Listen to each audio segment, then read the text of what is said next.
It's me, Frankie. As I promised, I am posting some more videos because I took a bunch of them down, but I figured, okay, let's follow through with my word, and let's do what I said I was going to do.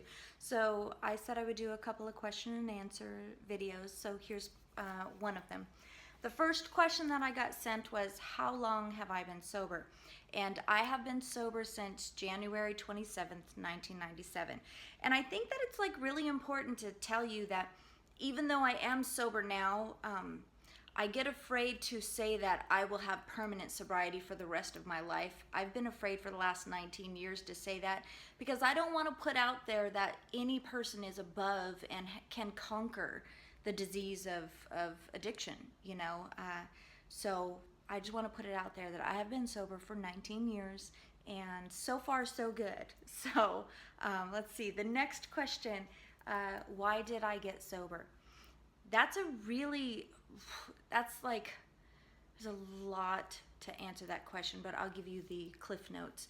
The Cliff Notes is my thinking, what I believed about myself, came from a lot of the things that I had been taught about myself by other people's actions.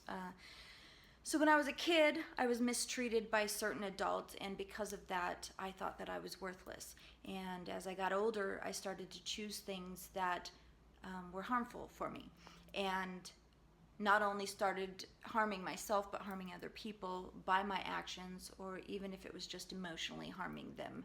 I had a boyfriend that we were both actively using together, and long story short, he was very abusive. I broke up with him one night, and he shot himself in front of me. And from that moment on, I drank as hard as I could, and I drank myself to sleep, and I drank myself calm.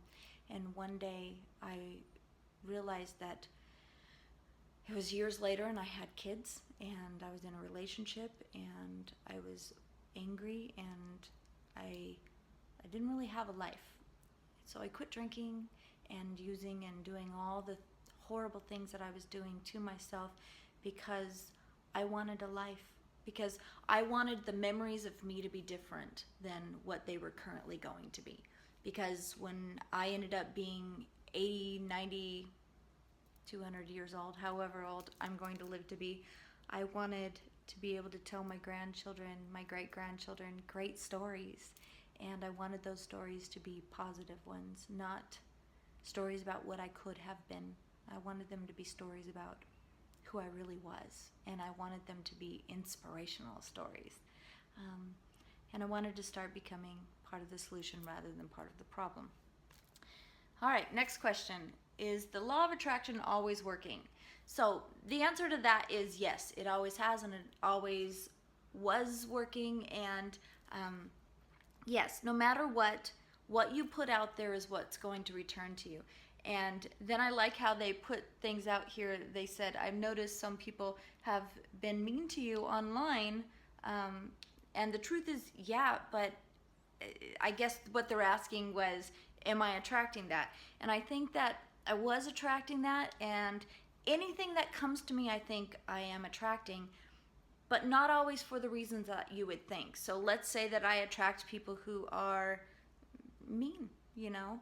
I think that would be more for me to be able to take a look at them and possibly help them, which has happened a lot. There's a lot of people that will come and they'll be angry, and how dare you say this, and how can you say the law of attraction, I'm attracting this or I'm attracting that, and they'll get really, really personal and really mean.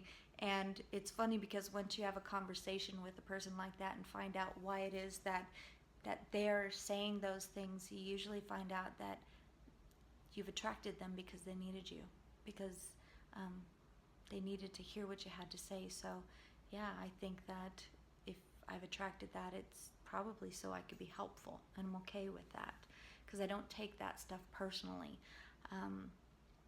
Let's see, are my tattoos real? Yes, my tattoos are 100% real. And I have had people, it's funny because this is it's November right now, 2016, and we just had Halloween, and because my hair is blue, and in certain areas it's purple. It's basically purple and blue. So I went to this Halloween party. I dressed up like an elephant, and all these guys kept walking up, but they're like, "Oh right, cool costume," and they're calling me Harley Quinn, and I'm like, that's not my outfit. I'm an elephant, like, or Harley Quinn elephant. I'm like, no, I'm an elephant. And then guys would be like licking and trying to wipe the tattoo off. I'm like, bro, come on, stop, like, it's a real tattoo. Which brings me to the next question is, do you think that your tattoos disqualify you from being a spiritual teacher? And I'm just going to say, I used to think that no one is going to want to listen to me, but the truth is, anybody who speaks the truth, people want to listen to, and I speak the truth, and I'm putting love out there.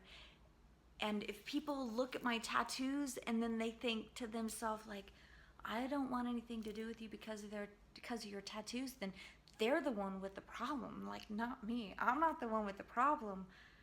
They are. If they have a problem with my tattoos, they need to close their eyes so their vision can be better than it is. Because any blind person that met me would never know I had tattoos. They would just only know what I have to say. And then also my tattoos are just an expression of me, So that's it. Those are questions and answers. If you guys have more, feel free to give me like the thumbs up or like this video or whatever, and place your questions below, because I would love to answer more. Any questions are welcome. Pretty much answer anything as long as it's not one of those come on questions, anything. Even if you think it's a dumb question, ask me. Chances are probably not a dumb answer.